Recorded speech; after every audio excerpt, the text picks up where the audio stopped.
Hello and welcome back to another episode of the Wild West Tennis Podast, brought to you by QualityShot Tennis. Today I'm lucky enough to have a friend of mine on the podcast. I've known Claudio Pistolesi since 2002. And in that time, he's gone on to do great things, continuing his coaching career. And he's going to talk to us more about the coaching. But I want to let everyone who's listening know that in 1985, he was the ITF #1 junior in the world. In his pro career, he had wins over Mats Wilander. He won professional titles, top 100 player for 5 years, I think in a row. Is that right, Claudio? Yeah, I think so, yes. Yeah, Davis Cup, a lot of accomplishments, a nightmare on clay, but a man of all surfaces. So, Claudio, great to have you here. Could you just briefly tell us what your current job in the tennis world is? Yes. First of all, thank you. Great. Our 20 years friendship is great to be with you talking about our beloved tennis together again. And yes, I am now director of JTCC Florida program in Jacksonville, Florida. That's where I am resident since 2013. And I'm very proud of JTCC, which stands for Junior Tennis Champion Center. And we are as a headquarters in Maryland, in College Park. And we are so proud of recently to be under the light because of our ambassador, Francis Tiafoe, which got to the same as in US Open. So we are very proud to take the lead, I think, as JTCC on coaching style. We have an holistic way, and that's my role in Florida, in the Florida location, within a very prestigious high school called Bowles School, as a JTCC Florida, and that's what is my main job now. And Claudio, as you mentioned before, I think it got its start in College Park in Maryland, where Francis Tiafoe's father was an employee. And Francis learned the game. Is that correct? Yes, that's what is a beautiful human story behind. In JCC, we are known to be good to grow since they take the racket in their hand the first time. There's another case of Robbie Montgomery in the girls. That is, she's rising incredibly. Grow up in JTCC College Park, and we have a good group in Jacksonville, Florida too, I have to say. Yeah, and Claudio, you mentioned earlier, it sounds like the JTTC philosophy is a hybrid. It's not an academy. It's not a tennis club. Could you speak to that a bit, the approach, how it is different? Yes, the logo of JTCC tells you everything. There is, I don't know if you can see here, there is a player executing a serve with the hat of the graduation. So we want to put together the education and the athlete. First comes the person. What the champion you see in the acronym stays for champion in life, not necessarily champion in tennis, winning US Open or Wimbledon, etc. Champion in life, And yes, we want to have first the person, then the athlete, and then the tennis player. That's the way we look at it. And there is a lot of success. If you go to College Park, there is a wall with all the alumni. I think we have hundred of kids who went to college with a scholarship, and they find their way through the tennis. And now they are professionals. Many, they're not professional in tennis, but they're still professionals. And they could build their life with a great education. And then within that, there is also... Please explain exactly what...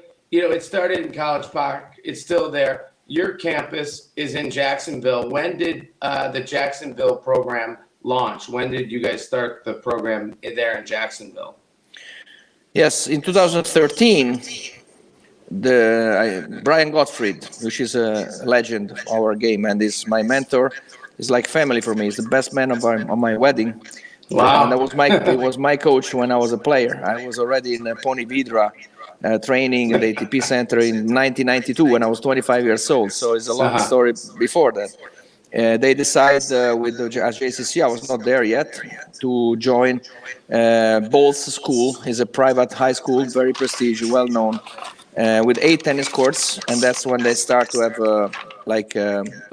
satellite location in Florida. Then Brian was director until 2018, did a great job, and then he asked me to, he moved to Sarasota. He came to my house. He said, Claudio, you would like to take my place as director? I was honored, I was privileged to be the successor of such a great man. Besides that, he was a top player. He's an incredible person. And then I have the privilege to be the director since 2018 in Jacksonville. So you took over from Brian in 2018.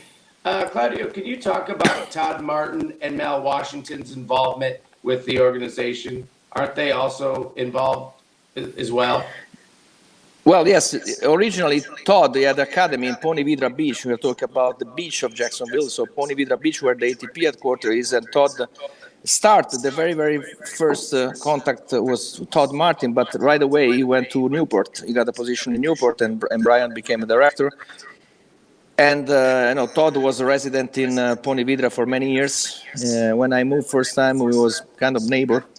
And Malivai is one of the person really, these two guys are two people I admire the most in my life, Todd and Malivai. And they're both from Ponte Vedra until some point. Todd then left, but Malivai is there. He's also my neighbor, and he had the foundation of Malivai Washington Foundation that is helping so many kids from 22 years, and it's incredible what it's doing.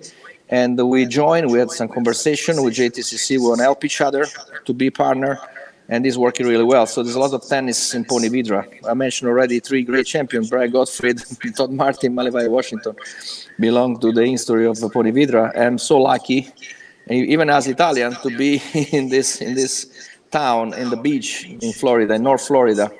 That is really, I try to do my best to keep the tradition of high-level tennis in North Florida. Yeah, it's great company you're in, and that made me think of something. Obviously, you're an Italian living in Florida. You've spent your life all over the globe, but you're a resident in Florida. Does the academies, the JTCC, work with foreign students, or is it strictly U.S. players? No, it's a tennis center. It's not an academy. We do, yes, very international, and more we want to be international. And myself, obviously, I have a good contact with Italians. There are a dozen of Italians came in the last 10 years. We have through a company that I found before. It's called CP, Claudio Pistolesi Enterprise, now merged with JTCC, having already over 10 graduated players and another 30 around the country in the college with scholarship, high-level players that we try to give an opportunity to see the college tennis. But many Americans are the core of the program. But it's where we want to be international. We try to be very strong locally, and we are, and also internationally. We have camps all the time. We have European moving to the school, and now we can welcome them in both places, in Florida, but as well in Maryland, in College Park. So I think we are very open to the world, more and more. Well, obviously with Tiafoe's run to the semifinals at the Open this year, it was a great shot in the arm for the program that already had a lot of attention because of him, but by his strong performance there, and he's followed it up with Labor Cup, great performance. That really helps give you attention on the national and international stage. On that note, I'd like you to talk a little bit about Francis Tiafoe as a player and what your thoughts were on his 2022 season. Well, I think he doesn't stop growing. He doesn't stop to improve in any possible aspect. Yes, the U.S. Open semifinal was the icing of the cake, but he already shows signs of great improvements. He is an incredible athlete, and he has this charisma to help everybody in tennis, to promote tennis. Besides that, is American, whole world can look at him. I remember I played in Vienna in tournaments where the fan would enjoy tennis. We need this kind of personalities in the world, and ATP should be very grateful to have Francis to bring the joy of tennis, of competition in the world.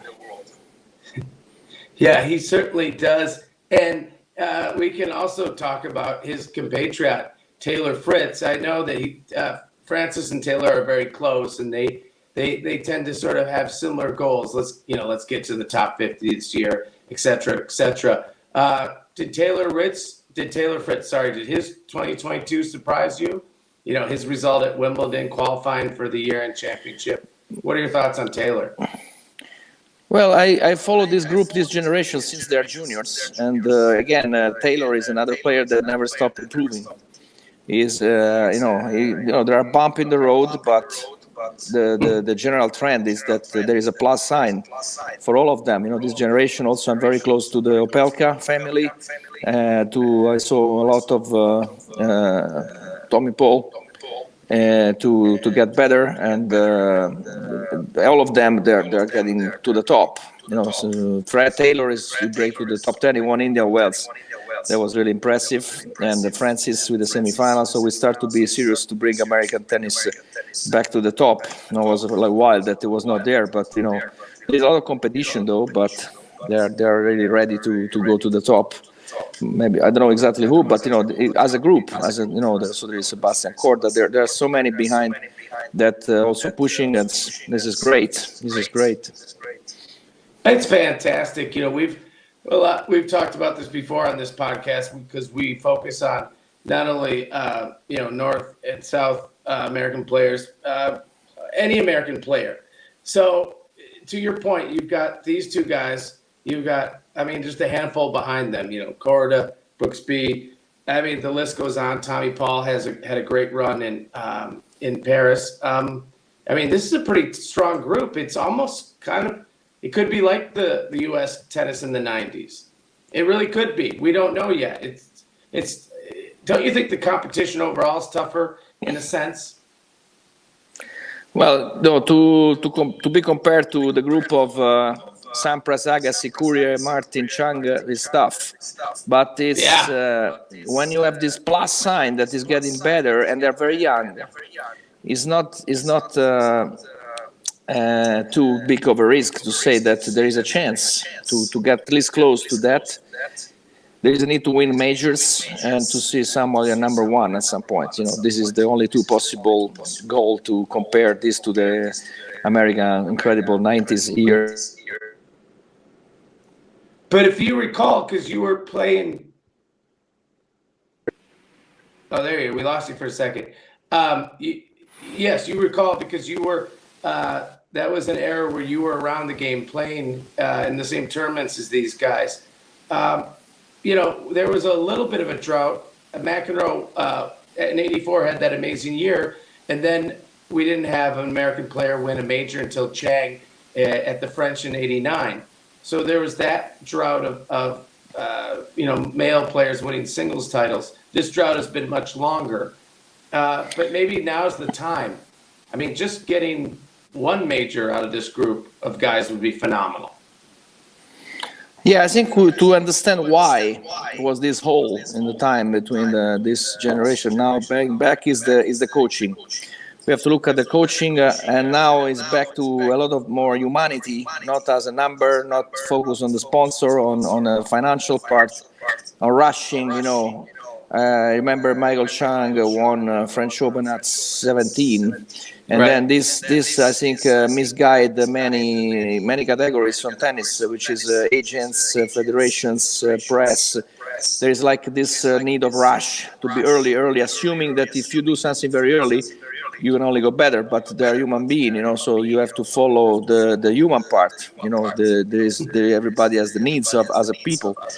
Now there is more coaching, player, good relation. I can think of Brett Stein with Tommy Paul, but I can mention many of them.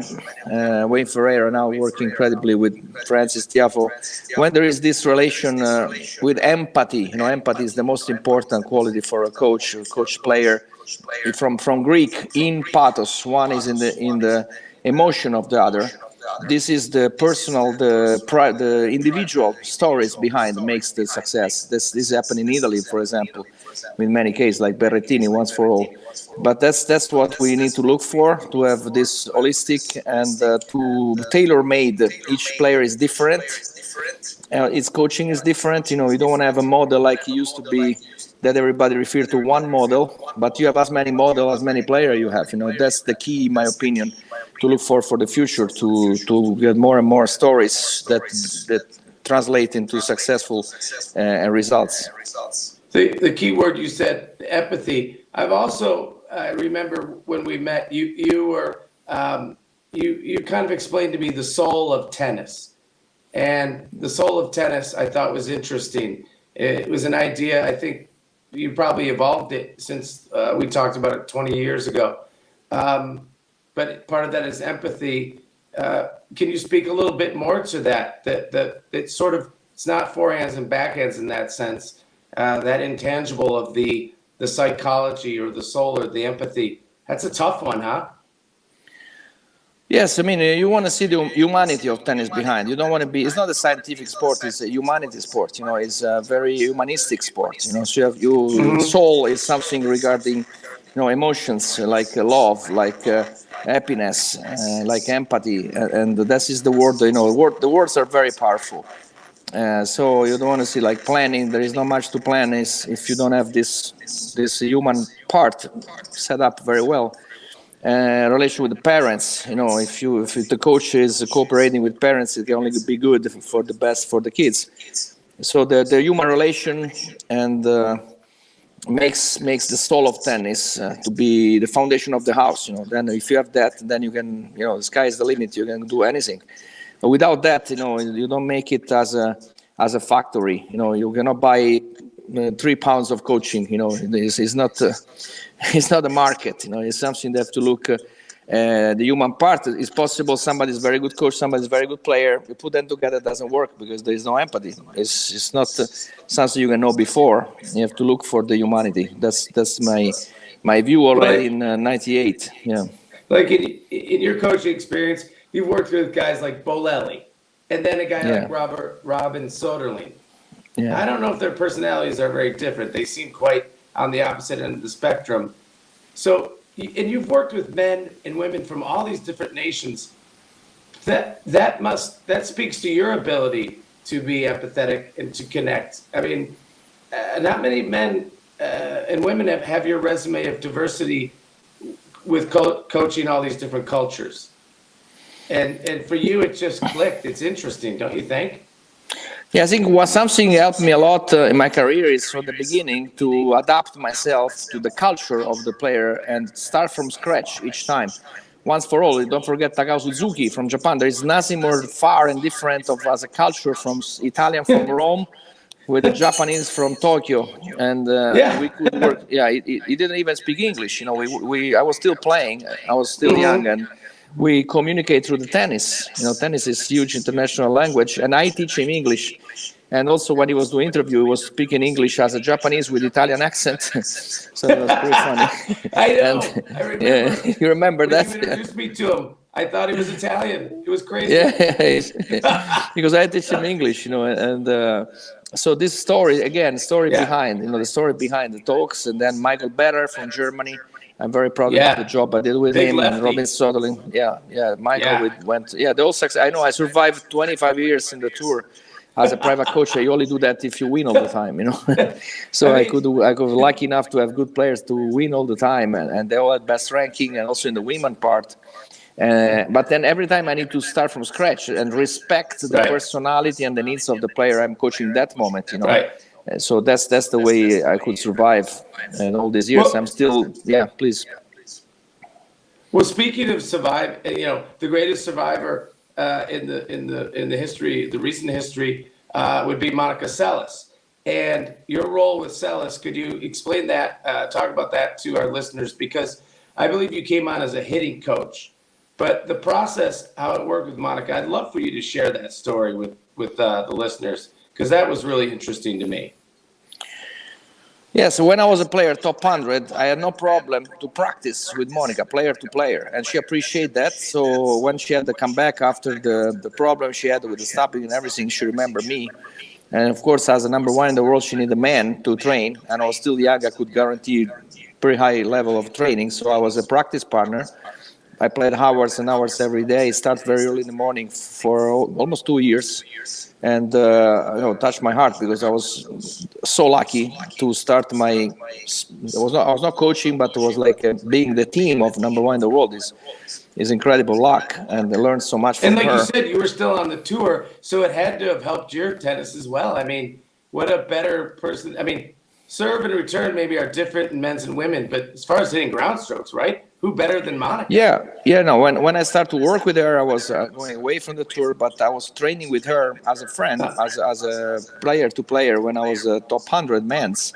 Oh, okay. Yes, on playing straight, I had a hard time to keep up with her. Then the difference when you play points was serve return. Yes, that's the difference. But I had great practice myself. So she was surprised that I was accepting to practice with a woman, and I was surprised that she was surprised because it was a great practice for me, and was great. So again, we are friends. We are great friends, and we enjoy to practice together. Our dad was the coach. And she made one of the best achievements ever in the history of not only tennis, in sport. She won the Australian Open '96. This result is for me incredible and not enough promoted as an example of strength, of commitment, of self-confidence, and is a great example for the young. After the stabbing, I don't know if the young know about their story, but winning a major after that, and I was there. I was in the team. I was in the box, and it really touched my heart every time I think about that. And was obviously Steffi, that was the rival, and you had a big forehand, so I imagine that helped in the practice too, because you could thump your forehand. And I imagine that's who you were mainly preparing for. I mean, I know she lost to Steffi at the U.S. Open final. I don't know if that was that the year after the Australian Open? Was it the same year of Australia? No, I think she did that in '95, and then I started with her. You're right. Yeah. Then I started with her end of '95, and then she won Australian Open '96. You're right, Claudio. In the final. The '95 was Steffi. And for that '96 Australian Open run, I mean, it must have been a magical 2 weeks. Did you guys have? Was the goal to win it? I mean, I'm guessing as a champion, it must have been. Yeah, I mean, it was not our option with Monica to win, for sure. and Steffi lost to Amanda Kutzer, I remember. And I think also this coincidence that I had a big forehand, slice backhand. I never thought about that, but maybe it could help that you chose me because of that. And I was never asked to put a blonde wig, but was really great time. I think also sometimes she had to practice with other players, but I was providing to them more practice partner. I don't think it was the main reason, but maybe as coincidence was helping.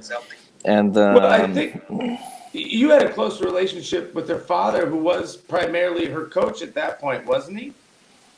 Yeah, he was her coach. Yeah, for sure. He was a great man. You got along quite well with him, is that right? Yeah, he was very grateful to me because he couldn't play tennis. He was not a tennis player, but he learned how to. He was an artist. He was a painting, and he was really good artist. But he understands tennis very much, and also the relation with Monica was fantastic. Great family, and they went through family story pretty tough since Monica was a kid. They were Yugoslavia when she started, and I think she got the U.S. citizens. So they're very strong people. Very, very incredible example. Yeah, Carol was great, and he likes that I was the guy who plays, because she needs to play. But he was the coach, yes. Yeah, well, that is a perfect transition to talk about Coco, whose father plays a big role in the coaching, but she also works with another coach. And now I saw her in Guadalajara. She has a coach. I can't remember his name. I don't know if he's Italian. The coach I think he's from Argentina. Yeah, I think he's from Argentina. Okay. Diego, yeah. So, let's talk about Coco. Diego Moyano. Moyano. Great success as a young player, not quite to Monica's level. Where do you think Coco Gauff is at? Well, it's fantastic young player. I don't know her that well. I can see her on television. I think I was introduced once with her. I think she has the same agent of Roger Federer. I think if it's still like this, that last time I Tony checked it was Gossick, yes. Tony Gassick, which was the coach, Great guy. was the agent of Yep. Monica Seles. So I worked with him when I was with Wow, Monica. So yeah. I know Tony pretty well, and we are friends. Yeah. And also he has a son that is a very good Mary player. Jo He's the Fernandez, husband to Mary Jo husband. Great Fernandez. guy. We share that we won the Orange Bowl together with Mary Jo. So I'm very close to Gassick family right? somehow, yeah. And it's beautiful, and I'm sure she's in the best hands, Coco, and can only be great. And I really see her number one in the world. And it's tough to predict how much she can win, but for sure is there. She's almost there, and she's so young and great athlete. I'm sure she can fix here and there some things and go for her chances in the next year for the majors. Yeah, I mean, she's only 18, and she's been, she broke on the scene at Wimbledon in 2018. We need to remember she's still only 18 and got to the final in Roland Garros, an amazing doubles player. So, boy, there's only upside with her, and she seems to be an awfully nice person, has the right perspective. So you haven't had much involvement or seen her play a lot. What about her doubles partner, Jessica Pegula? Do you know much about her tennis? And yeah, I know her because I think 2016 I coached a Japanese girl. She played last round qualis in US Open, and last round was against Jessica Pegula. I go to scout her, and I see this girl playing. She could play winner down the line with the backhand with the closed eyes. I think I knew that it was going to be tough, and then she lost a tough match, and she was disappointed. I said, "Look, this Jessica Pegula looks to me. The ranking was nothing special. It seems to me that she's really good, and maybe by the ranked 150, you are influenced by the ranking, but I see something special. So I'm not totally surprised that now she's number 2 or 3 in the world, and she's an unbelievable player, and it's really great to see her play. And also there is a little bit of Pony Vidra there too, because David Witt, her coach, which was working with Venus, is from Pony Vidra too. So it's another piece of Pony Vidra David Witt. Tennis. Yeah, David Witt. So yeah, he has. Sometimes he has the hat like our team at Jaguars in NFL. Yeah. We both support the Jaguars. Yeah. That's funny. So you see the tennis tournament with 2 guys with the Jaguars hat. So it's very big town in tennis. And he was a great junior player like yourself, and I don't think he probably injuries curtailed his pro career, but yeah, I think that was a strong move going with David, and those two now they head into the Billie Jean King Cup. Do you follow? I know you used to coach Anna Smashnova. Now, I don't know if the Israeli team was that strong back then, but do you follow the Billie Jean King Cup at all? Yeah, I love the idea to name after Billie Jean King the cup, and I agree. It's a great idea. I think this is beautiful. And when something touching the history, also for the young to have a chance to study, to know the legacy of this incredible champions and people that they made way more than forehand and backhand. They made so much for the human rights, and Arthur Ashe could be one in the men's. And there's no coincidence that US Open Stadium is called after Arthur Ashe, and the center after Billie Jean King. So it's beautiful. And yeah, I follow. Israel was pretty good with CP Obstler. They did a fantastic team in the 90s and the year 2000s. Yeah. And I follow. Yeah, of course I follow. I love when tennis become a team sport. I'm not sure about the Davis Cup changes, but Billie Jean King Cup is there. I'm very close to Ludmila Samsonova. The coach is Italian. They're a defending champion, and as a Russian, they're not going to defend the title, as everybody knows, for these political problems and as a pity. And Ludmila won the decisive match last year, so I was watching this match. It was when tennis become team, there is something special going on. When you feel the team behind, so it's beautiful. It is beautiful. And did I understand it correctly? Were you the Japanese Davis Cup captain? I was a coach. I was not a team because you have to be Japanese to be the captain. But I've been okay. 6 years as a coach in the team. The Japanese Yeah, I think I'm maybe the team. first known Japanese to be in the team at that time. Also, talking about American team, I want to mention Katy Rinaldi. She's an amazing woman. We grew up in the juniors, and she was an incredible, good player, and great woman. She's doing fantastic job in USTA to put together the team and to deliver this passion and this spirit of competition to the picture. Incredible Claudia, job from Katy. I have to back you up because I lost you on the audio portion when we were talking about your involvement with Japanese Davis Cup. Sorry, the audio transmission was poor. Okay, you want to do it again? Yeah, if you don't mind, just briefly explaining your role with their Davis Cup team. Just a quick summary. Yeah, I think I was not the captain. You have to be Japanese to be the captain. I was the honor to be the one of the coaches as a coach of Takao Suzuki mainly, which was the number one, and playing single and doubles. And they welcomed me so well. It was an honor for me to be 6 years in this. So we went through great times. We played the Russian team that time with Kafelnikov, Safin, both in the top 5 in the world in Osaka. Wow. was incredible experience, and as Italian to be there, pretty unusual, but I experienced that too. And so it was fantastic time in the end of 90s and beginning of 2000 years. Yeah, that's pretty sweet. And back to the Davis Cup, currently, it's the U.S. and Canada are both have advanced. And again, I haven't followed the format as closely as a lot of people, but do you have a strong feeling about? Well, I'd just like to get your thoughts on the Canadian tennis with Dennis and Felix. I mean, there's a lot of upside for Canadian tennis these days, huh? Yeah, I don't forget Vasek Pospisil also for the doubles. And, sorry about that. Yeah. And we have, Canada and United States are within the favorite for the Davis Cup, this new version of Davis Cup. I can update you from Italian point of view. In Italy, there are always expectations that if they play both at the top, Berrettini, Sinner, and Musetti, but Musetti is going better. In Italy, we believe they were the favorite, but it's going to be open match. Yeah, but it's going to be open discussion and open conversation who's going to be the favorite.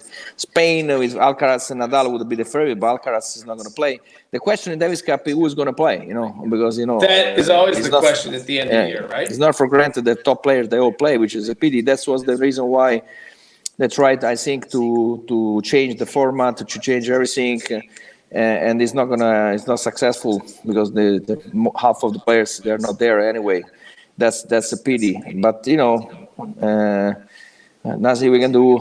I regret that it's not anymore the home and away format. This was bringing tennis to many countries. Now, if you play, Croatia against Holland in Italy, it's not the same if you play in Zagreb or you play in Rotterdam, for example. It's not World Cup in the sense that, unfortunately, the world isn't as passionate about it. Well, they are. The fans are, but it's a format that needs to have home and away. I think it really does. I think so. It's not Laver Cup, where Laver Cup can be on a neutral site. Davis Cup, it can't be. Yeah, the Laver Cup took the spirit of the past Davis Cup, I think. I went to Chicago, Laver Cup, the atmosphere is the same. I think there was incredible, clever operation from Federer and Tony Dossick and to set up this Laver Cup. Lots of history there. You have Rod Laver name, you have Morgan McEnroe, you have all the top players, you have Roger that is and now on is going to be the icon of history of tennis. So lots of history, and the world divided, Europe and the rest of the world. World team, Europe team is fantastic. You have open match until the last match. I think the spirit of Davis Cup is moved to the Laver Cup. That's what I felt in Chicago, and I feel every time. The players, I know players very well, that they're so happy and so motivated to play, even though there's no points, but they are so motivated that they really wish to be called and to be in the team, one of the two teams. And it's pretty fair division. First time this year the world team won, and having Borg and Mecker there. I went in Chicago. I saw Rod Laver, John Mecker, Bjorn Borg, Roger Federer, Novak Djokovic. It's breathtaking. This year was Tony Nadal also. So it's breathtaking to be in front of this. It's good education for the kids to have a chance to study the history of tennis. I think this has to be promoted much more. The young players, they should know the history of tennis, and that's how they can be inspired. So this is something there is so much land to improve, in my opinion. Yeah, there really is. But as far as what is going well and what is going right, one of the things I've enjoyed is this next generation year-end tournament. I haven't been to it. Have you been to the? I don't know where it's being hosted this year, but you know what I'm talking about. The next gen. Yeah, Milan, Italy. It's also in Italy. So will you bounce from Turin to, or do they happen at the same time? I'm confused about the schedule. No, we have this week. I'm gonna go probably one day, and next week will be ATP finals. Yeah, they're very close. Milan and Turin is only half an hour by train. So it's almost one city. And yes, we have this next gen, which worked really well at the beginning. And now end up that the things change. There is Alcaraz, #1 in the world, is next gen. And there is a Sinner that was not far from qualifying from ATP finals. And now Rune is the next Rune gen. Can but go either way, because there's an alternate. Yeah. You have to give up on the next gen. So the top three are not playing. And it's a pity. We call a good problem to have. Yeah, but still, the people buy the ticket for the next gen. They're hoping to see. There's still Musetti though, that is a fantastic player, fantastic champion. Is going to be next year probably in the ATP finals in Turin. And but it's maybe something to rethink if this is the situation. But anyway, it was a successful idea, and we had Medvedev, Sinner, Alcaraz. They won it. And it's something under 21 is an age that in my time was still there as a De Galea Cup, was kind of Davis Cup under 21, which I had the privilege to win as Italian. That's right. Yeah, so that's many forgot about that. We beat United States in the final in Vichy, France. So the under 21 is an age that is deserve attention. I wish to have more tournaments under 21 because it's transition between junior and pro. There is a need of some transition time. And next gen is only one, but I wish to see more under 21, like it used to be. I do too, but that my point was that's a nice innovation that the sport came up with, and there's just and with your program as well, the hybrid format. So I think the future is bright. Let me ask you one last question because it's late for me. I know you're just starting your day there. Do you see a North American champion next year in the majors for the men? Do you think there'll be a North American champion at a major? Or of course, I'll throw all the Americas. We could even throw South America in there. Yeah, of course, the chance is there. I mean, with Francis and Felix Aliassime, Felix Aliassime is never stop growing, and my friend Fred Fontan is doing great job on coaching him. Again, great empathy between the two, and Shapovalov is always there to if he put together a couple of things, he has a chance also. And we have Taylor Fritz, and I believe so much in Ray Opelka. Yeah, which is not only big serve. He's a great, he's a clever player. He's a complete player. Hopefully, he can get fully recover soon from the injury. And we have Tommy Paul getting better. I don't want to leave everybody, but there is for sure a big option for at least 5 or 6 North American to, they still have to improve some, but Felix and Francis, they're almost ready. And you need a little bit of luck. And of course, Taylor Fritz, you need a bit of luck in the major, but they have the shot. They've been knocking it on the door, Claudio. So I think, betting against the field, I think there's a 40% chance that'll happen. How about for the women? Because it's also pretty desirable with the Canadians, obviously the American women players. Same question for the women. Do you see there being a major champion from the Americas? It could be someone like Andreescu who's already won one, Yeah, I was really loving to see Bianca playing. We have Leila Fernandez was almost there. She got to the final U.S. Open. We had winners like Kenin and we have Jennifer Brady in the final. People forget about Jennifer Brady, but not you. Yeah, no, not at all. She's on the way back. And also Danielle Collins, coming from college, we have champions from college. That's another interesting topic. College players becoming finalists of majors, who knows, maybe winning ones. And this Viatek now is winning everything. But, I see Sabalenka beat her now, and it's interesting to see. But even the women, Coco, of course, we talk about Coco. They all have... Yeah. And Pegula, they are many North American or Americans to have the shot to win the majors in the women too. Maybe the women a little bit more than men's. Yeah, but a resurgent Sloane Stephens and a resurgent Madison Keys could still be a threat. Absolutely, Sloane and Madison, they're fantastic players, and again, the women is more open, so depends on the week, depends on the mood and the luck, on the which time of the day you play. There's and the pasta.